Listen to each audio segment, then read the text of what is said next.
Marta Andreasen, Evrópuþingmaður fyrir breska íhaldsflokkin, hélt erindi í Háskóla Íslands á föstudaginn. Hún sagði að Evrópusambandi myndi beita Íslendinga þrýstingi og að Íslendingar eru vari við þann þrýsting í vaxandi mæli.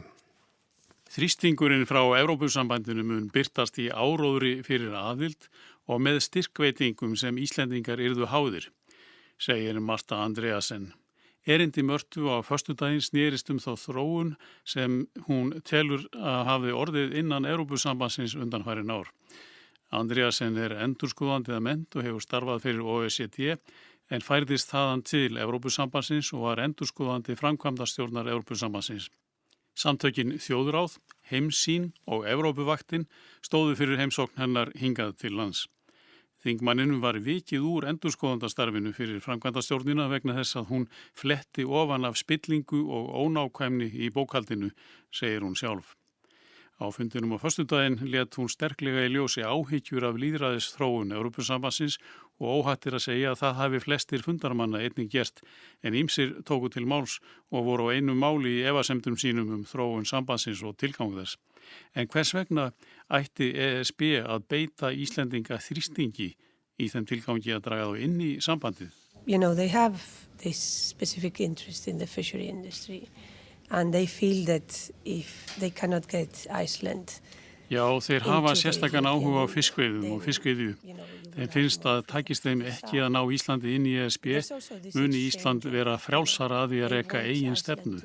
Þeir vilja líka að Íslendingum finnist þeir hafa þörf fyrir fjármögnun Evrópusambandsins í tengslu við hvers kyns endurbætur og að í staðinn þurfi Íslendingar að sýna sambandinu tryggð. Þrýstingur frá Evrópusambandinu mun birtast í fjárveitingum og áróðri. Marta Andreasen vísaði ræðu sinni oft til þeirra. Þeir, sagði hún, munu beita Íslendinga þrýstingi. En hverjir eru þessir þeir? Þeir eru líka kallaðir mandarínarnir, segir hún. Og var á henni að heyra að mandarínar Evrópusambandsins væru framkvæmdastjórnin en þó fyrst og fremst fulltrúar stærstu ESB-ríkjana í Brussel. En spyr spegillinn, telur Marta Andreasen þá að það sé ekkert að marka sameiginlega fiskveiðistefnu ESB þar sem skýrt kemur fram að veiðikvótar skuli ráða afla og að einstök aðildarlönd skuli ráða sinni fiskveiðistefnu. Það hefur reyndar oft komið fram í viðtölum við ýmsa ráðamenn ESB meðal annars hér í speglinum. Nei, Marta treystir engu sem ESB segir. Well, they have told different countries not to fear about different things, you know. They probably told Greece not to be afraid of joining the euro, that they would help them out. But we are where we are. I personally have been inside and I wouldn't trust them. Þeir hafa sagt hitt og þetta við hinn ýmsu lönd, segir Marta, að ekki þurfi að óttast hitt eða þetta. Þeir hafa líklega sagt Grikkjum að óttast að ekki að taka upp evru. Þeim hjálpað. En hvar erum við stödd núna? Ég hef persónulega verið þarna innandyra og myndi ekki treysta þeim.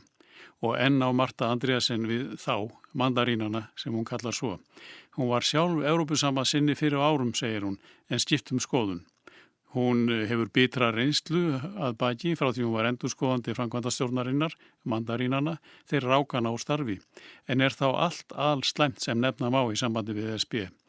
Nú eru aðildarlöndin orðin 28 og það hefur óneitanlega gengið þokkalega að koma efnahag 9 aðildarlandana á legg. Andreasen sannfærð að í tengslum við Ísland einblíni Evrópusambandið á íslensku fiskimiðin.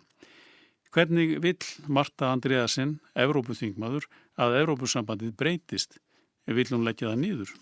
Well, I would like the EU to go back to be a free trade agreement. I think the arrangement in which Iceland is today, the European Economic Area, should be what we get for the rest of the countries. And that's it. I think any other arrangement is not productive and it's not efficient. Andreasen vill að Evrópusambandið verði aftur fríverslunarbandalag. Henni finnst að samningur Íslands við innri markað Evrópuríkjana, EES-samningurinn, ætti að gilda fyrir öll aðildarlöndin og þar með basta. Annað fyrirkomulag hvorki skapandi né heldur skilar það neinu.